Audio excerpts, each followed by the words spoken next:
Hello again, everyone, and thanks very much for joining us for Arkansas Week. All things considered, it was a no surprises meeting. The fiscal session of the Arkansas General Assembly just concluded. A budget for the fiscal year that begins in July includes everything the governor wanted, pretty much, or everything she requested. There are some items that the next session will address starting Monday. A look at both sessions now with Michael Wickline, Capitol Bureau Chief of the Arkansas Democrat Gazette, Andrew DeMillo, Editor-in-Chief of the Arkansas Advocate, and independent journalist Steve Brawner. Well, gentlemen, there it is. We've got one session ended, another about to begin, but there weren't really, Andrew, we'll start with you, no big surprises in this. No, if anyone was really expecting a suspense from this session, they were going to be really disappointed. Things went pretty much as expected, especially with Franklin County Prison essentially off the table, at least this year, that debate. There were still kind of smaller skirmishes that we saw. The one surprise was the incentives for the West Memphis super project that they're trying to lure, and there was a little bit of pushback from some Republicans on that, but even that went through pretty easily. And I think the special session on tax cuts, I'm not expecting to see too much drama surrounding that or too many surprises out of that either. Yeah, Steve? Well, right now at this point, first of all, fiscal sessions aren't supposed to be surprising. Right. They're supposed to be about a budget. No one really wants to be there, and they don't want to argue about things too much, except for a few. So it was always guaranteed to be a low volume affair, especially when the governor took the prison off the table. In fact, expressly in the legislation said that this money, we have $80 million going to prisons, but none of it's going to the big prison. So right. When that was off the table, then there was nothing really to argue about. A little bit about LEARNs from the usual opponents of LEARNs. No groundswell of opposition to LEARNs yet, or if there ever will be. So again, like as Andrew said, no surprises. Yeah. Michael, a budget that pretty much stuck with the administration from her first day as governor. Inflation and no more. Yeah, she's doing a couple things that legislative leaders say are a little different. She meets with the key players before she proposes the budget. So sometimes when I ask Jonathan Dismayne about the budget, I wonder if some of what she puts in her budget is his ideas, and so he's defending himself, essentially. I think that's helping her so that there just are, there's not a lot of people in the legislature anymore that really understand the budget. There might be 10, and so I think that helps her. I was struck by the difference between the budget that sailed through the Senate with 1 vote against and 2 vote against versus the House, where you had a kind of uprising amongst Republicans describing the incentives for West Memphis project, whatever that may be, as corporate welfare. You had Democrats who were voting against the vouchers. I talked to Fred Love this morning because I was surprised that he's running for governor and he voted for the budget. And he said he felt like that he couldn't vote against funding essential services. I also kind of wondered if you have some more veteran people in the Senate who might have been through the Big River Steel bond issue, and maybe there was more of a reluctance to vote against the incentives for West Memphis because they had that experience. So. Do we have an instance here? Do we?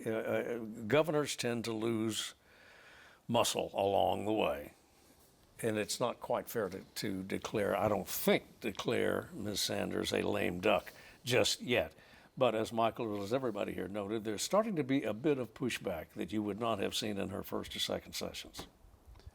Yeah, I think you're starting to see areas where, she, as you pointed out, she's in a comfortable position for re-election right now. So, if she wins re-election, areas of concern for next year, where I think you will see some pushback.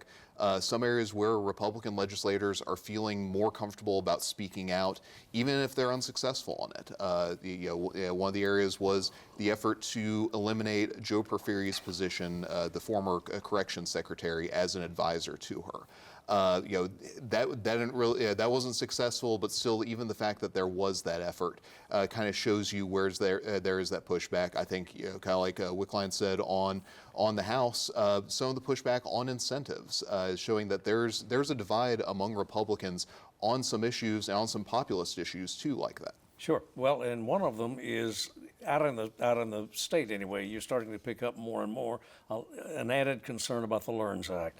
And the EFAs, the Educational Freedom Account, the voucher program, and there's beginning to be even more sub rosa concern about it that's expressed privately. Still, we added, another several $1 million to it. 70 million, actually. Yeah. 309 million for the voucher for the EFAs themselves, and then another 70 million in the reserve funds. At this point, it sailed through. You did have Brian King and Jim Wooten opposing it vocally, and I'm sure there was a few votes here and there, but there was no groundswell of opposition to it yet. But we do have a budget that had in the fiscal year 2022, had a $1.628 billion surplus, and now we're down to $310.2 million, and that's before the tax cuts, which are substantial. In fact, almost $200 million. So the surplus is really shrinking, and so you have to wonder if maybe there'll be some pushback on some of this spending. So far, there really hasn't been a lot cut from schools. In fact, the legislature and the governor say they've spent more on schools. But at some point, as that surplus shrinks, there has to be some kind of opposition that will arise, at least voicing concern beyond Brian King and Jim Wooten. Now, thus far, it's quiet. But I've had some members express to me, Republican members, a little unease with the direction of state finance. Yeah, I think when you look at the economy right now, there's going to be some unease about that. I don't think you're going to see that come to the forefront of the special session. No. These are Republicans who run on tax cuts. It's an election year. They're going to want to be able to tout some kind of tax cuts, even if it's not as widespread of an effect as other tax cuts could be. But I think, just given the economy, given what we're seeing with gas prices, fertilizer prices, the impact from the war in Iran, that's got to be bubbling below the surface at least. But there's still just not that line to make them cross and talk publicly about it. Yeah, the size of the cuts, Michael, that the administration is proposing in the special session come Monday, are those up for negotiation? The governor has said repeatedly that she's having conversations with the legislature and wants to have discussions with the legislature. I think there's a reason the tax cuts are in a special session, because she can pretty much decide what's going to be on the call. Mm-hmm. And so, she's got everybody, all the Senate Republicans are on Senator Dismay's bill. Virtually all the House Republicans are on Les Eve's bill. There is one Democrat, Mark Perry, who is a co-sponsor of the bill. So that's, they might have just phoned it in. It's not, I think that sometimes people forget, they've got more than $3 billion in reserves. Sometimes people forget that. If there's an economic downturn, they have more than $2 billion unobligated. I think it'll be interesting. I think there's been a little shift in the way they're financing state government. We're starting to see, and I'll use EFAs, and I'll point to Medicaid this coming time around, where they'll use one-time money, and they'll say, well, if we tap the one-time money this fiscal year, we'll come back the next fiscal year and add it to the Revenue Stabilization Act. it's a little backwards from the way the state's usually operated. I mean, Jimmy Hickey was asking Jim Hudson, like, okay, you're going to spend at least $100 million of one-time money on Medicaid out of this reserve fund. Why isn't it just in the budget? And he knows that they don't want to go over 3% increase, and so that's why it's on the budget. Yeah, and the knowing eyes are on Washington vis-a-vis Medicaid. I had one healthcare administrator tell me a couple of days ago, it is among other, it is the ticking time bomb in the finances of every state. Yeah, I think you look at Medicaid, and not just Medicaid. Look at any number of federal programs right now where Arkansas and other states are going to have to absorb the cost. You've got Medicaid, you've got SNAP, you've got a lot of these cuts that were included in one big beautiful bill. Right.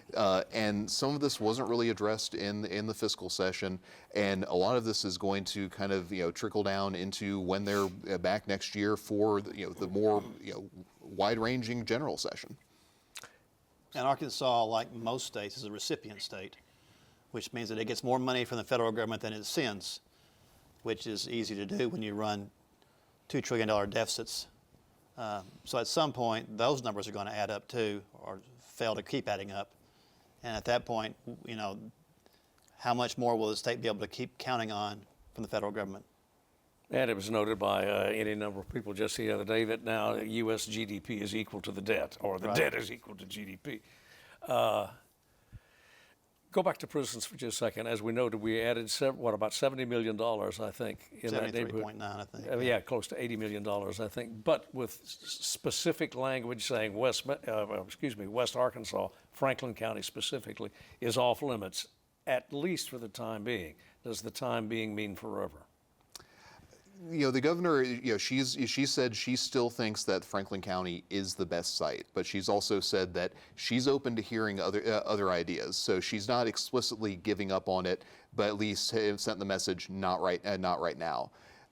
There are other options to look at. Any one of those options poses different challenges and different fights that could come up. Anything from expanding existing locations to private prisons. So the question is, which route do they want to try to go down, and is there support for any of those other routes at this point? And it's a multi-headed kind of hydra of a problem, because you have workforce issues, you have logistical questions that surround a project of that size. Yeah, that's one of the things that corrections folks talk about is, we talk about 3,000 bed prison. We're not just talking about 3,000 beds. We're talking about the number of employees that would be needed, the infrastructure, just any number of things. So it's so much more than that, and the costs keep growing in terms of what it costs, not just to construct it, but just ongoing operations. You got to run it. Yeah, the Franklin County issue was just interesting because this was really the first time she had faced serious legislative resistance to one of her proposals. The question is, would any of the others generate that same level of resistance, and how do you get around that? I don't really see how you get through the resistance that there is to Franklin County if she wants to continue trying that next year when they meet. Yeah, Michael mentioned a second ago that there were seemingly fewer members who are up to speed anyway on budget issues or concerned primarily. This was a General Assembly that, and you could see the trend over the last 2 or 3 or 4 sessions, this was a General Assembly that seemed very assertive in terms of social issues. University budgets were held up. That's not necessarily a new thing. But the General Assembly essentially demanding changes in staffing, personnel decisions, course requirements, et cetera. Yeah, Go ahead. it just seems like, and I mean, to me, it seemed like last session we started to see increasingly voting down higher ed budgets, trying to force policy decisions, culture wars, and I just think it's probably going on nationally. And I mean, you had all those higher ed lobbyists were scrambling. I think some of them were questioning if legislators were grandstanding.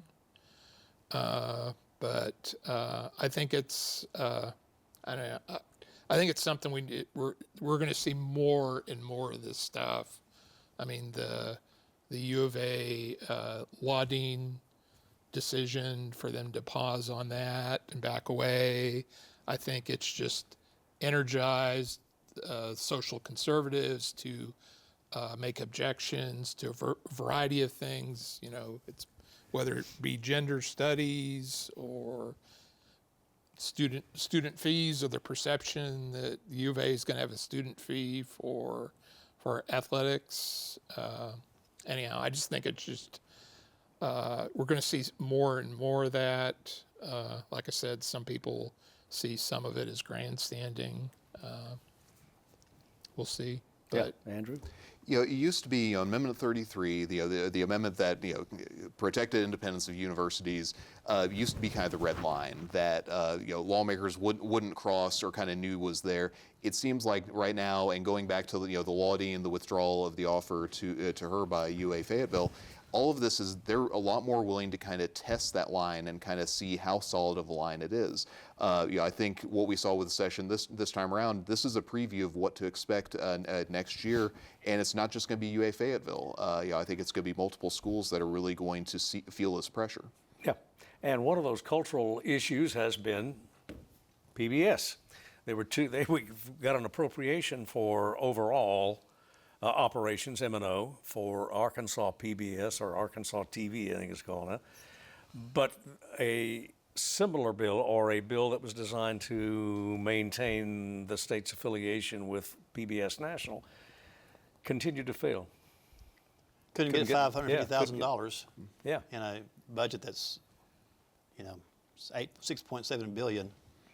So that obviously has something to do with just a distaste for PBS nationally, and then also just what they want to spend their money, what do they want to spend the money on, and the different directions that Arkansas TV may go or may not go. It was an interesting debate, and it ended up with them voting down the $550,000 that would be used to match the challenge grant of $3 million. Yeah. I think the fact that you saw the House vote down multiple times, and one day, including when you had former First Ladies Barbara Pryor and Gay White there, who are leading this campaign to keep PBS programs here, watching on, and they were still willing to vote it down. Then, kind of shows you where the attitude is right now on it when it comes to those matching funds. And I think that's going to be the challenge going forward, dealing with the legislature. If the effort to keep PBS programs in the state is successful, is kind of how do you get past the challenge of dealing with the legislature in the future if you do keep that affiliation? Yeah. Never about money, though. no, and I guess I've always kind of wondered if you had a poll of the legislators on where they are on PBS. I mean, I'll point out you had a minority defeated the spending authority appropriation.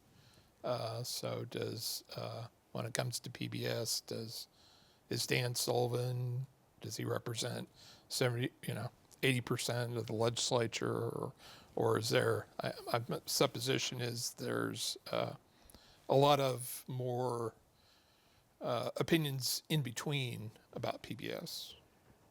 It's kind of like everybody tries to make everything out so black and white. There's a lot of gray in state government. Yeah, we'll continue to follow it. As we are preparing anyway to look for something coming up in the next session, regular session of the General Assembly. For a quarter century or longer, there have been personality conflicts in the Senate, the Arkansas Senate. And now that the GOP has a supermajority in both chambers, but particularly in the Senate, the Republicans, I guess you could fair to say, they're starting to act like Democrats. Andrew? Yeah, I think you're seeing kind of the lines, and this was really exacerbated or really highlighted by the fight over the Franklin County Prison. You're seeing kind of where the lines are within the Senate, and we're going to see a big test of it later on this year. Breanne Davis was elected Senate President Pro Tem designee, but she still is going to face the challenge for that from Senator Caldwell.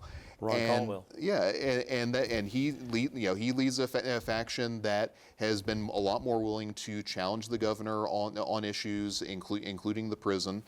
He survived an effort to oust him against a candidate who was backed by the governor. So I think when they come back after the election and have this vote, I think this is going to be kind of a test of the temperature of where the Senate is in terms of how big of the faction is and how many senators are there willing to challenge the governor, challenge the administration, and challenge other Republicans on key issues. Yeah, at this time, Michael, it looks pretty close. Yeah, it seems like in recent years, these pro tem races come down to 1 or 2 votes. And then people say, well, this person voted this way, or I guess in Terry Rice's case, some people always say in other cases that, you have multiple people promise their votes to 2 candidates, and, some of them go south. So anyhow, I think a lot of these Senate elections are personality based on relationships. This Senate caucus, at least at this point, is split on who should be the next pro tem. I did some research. It turns out there is actually not a rule in the Senate for the election of a Senate president pro tem. When they started doing it, 15 years ago, they decided not to put it in the rules. The only thing that I found in the rule book talks about the election of a pro tem in the regular session. So there was a little bit of confusion because of that about, I think Brianne in her comment after she was elected pro tem designate talked kind of interchangeably used pro tem and pro tem designate. So She's counting it was her kind votes. of a talking point, and then I think Senator Caldwell had pointed out, which caused me to look in the rules. Is there actually something in the rules for, we haven't counted for an them yet. election of Senate President pro tem designate? Yeah. So, Well, as Michael noted, Steve, it's relationships matter in crafting legislation and getting it passed, but there's ideological factor as well. It's hard to define what some of these terms mean these days. Conservative, populist, it's all the kind of things that have gotten turned over their head from the easy Reagan Democrat, left-right continuum. But there's still ideology. There's always going to be a little bit of the urban versus rural in Arkansas. There's different views on how much cultural war issues versus fiscal responsibility type issues matter. And of course, the ultimate relationships that matter, or one of the big ones is the relationship with the governor. And Senator Davis and she are pretty tight. And Senator Caldwell, of course, as you mentioned. Very forceful advocate for the LEARNS Act. Senator Davis was the primary Senate sponsor of the LEARNS Act. And then Senator Caldwell voted against the prison and drew an opponent, and Sanders is strong support of that opponent, and of course he won easily. So that relationship matters in addition to the ideology. Yeah, well, let's stay with the Senate a little bit longer with a couple of minutes remaining in the broadcast. The governor did not have a very good election in terms of her Senate candidate. She actually lost ground anyway, at least on a couple of key issues with her choices, her endorsements. And Michael, we're going to have not an entirely new Senate, but we've got, half dozen new members in a 35-member body come January. yeah, I just think people are making a lot of assumptions in terms of the pro tem race on which the newcomers are going to be supporting. And I just, based on my conversations, I've just encouraged people not to make assumptions that,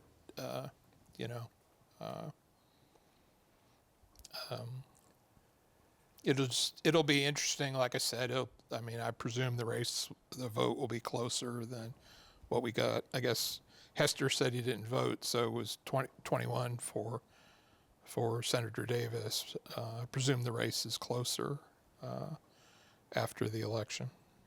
But I don't know. It'll be interesting to watch PAC reports and whose PAC is supporting who. So. expensive. Yeah, I think the primary results. One of the biggest effects for the governor out of it is just the attention that she got out of it. She's at a point right now where clearly she's kind of building up her national profile even more. She's got a book coming out the week after the midterm election. You don't do that just for the sake of writing a book. You do that if you're looking at running for president. And she got a lot of attention on races that New York Times, Wall Street Journal don't normally write about Arkansas State Senate races, but they did. So that affected her on the national level. I think, is going to have an impact in terms of political capital, on her own agenda when it's a wider range of issues next year. That's going to be the big question. I think the pro tem race is going to be the test of that. Yeah, got to end it there because we're simply out of time. Brawner, DeMillo, Wickline. Now there's a trio. Thanks for coming in, everybody. As always, we thank you for watching, and we'll see you next time.